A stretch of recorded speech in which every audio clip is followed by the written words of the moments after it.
Ένας από τους δυο χειρότερους. Εγώ κόψα το νήμα, δεν ξέρω για τους υπόλοιπους. Όσοι ήταν πολλοί μετά από αυτό θα μείνουν μόνοι τους. Και όσοι μίλησαν πολύ τώρα κλείνει το στόμα τους. Λέει, τροχός είναι και θα γυρίσει. Της είπα να φύγει, μα φύγει θα το γαμίσει. Τώρα γαμήθηκε με κάποιον που ψάχνει να γαμίσει. Αυτή μετά νιώσε κι εγώ έπεσα στο χασίσι. Μα δεν γαμιέται, ότι μυρίζει γυρίζει και το μεθύσει μεθύζει. Το παιδί μου αυτό ζει, ψάξει για άλλη σκηνή. Εδώ δεν κάνεις μουνί, μετά από μένα κανείς. Μετά από αυτήν άλλες τρεις. Είναι κανόνι οπλισμένος στίχος της μουσικής. Έχω τα αρχίδια και την κάβλα διαθέτει κανείς. Μέτρα αντίστροφα την ώρα μέχρι να γαμηθείς. Γιατί ερχόμαστε πουτάνες, λέω αυτοί είμαστε εμείς. Θέλει πουτάνα να κρυφτεί, χαρά δεν την αφήνει. Θα βγαίνει, θα πίνει, θα δίνεται ξύκολο, κόλλο θα δίνει γιατί πιο εύκολο. Βέβαια θα παίρνει αυτό να είναι σίγουρος και δεν το μάθει, θα είσαι ο καλύτερος. Αλλά από τους μαλάκες ο μεγαλύτερος. Έλα πίνε, μπες, yes, μπες. Πήγαινε στις αδερφές και πες τους πως κι εσύ με ξέρεις.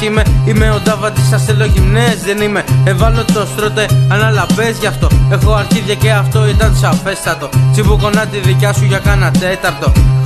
Αυτό ρε μπρο δεν κάνει πέτατο. Σε γάμισα και κάτσε βλάκα τώρα εσύ και μέτρα τα αρχιδάκια. Είσαστε όλοι πουτανάκια, πέσατε όλοι ρε μαλάκες από ντίκια μες στη φάκα. Το στυλ μου σε τραβάει, το στυλ μου σε κρατάει. Μα πουτσα μου ζητάει.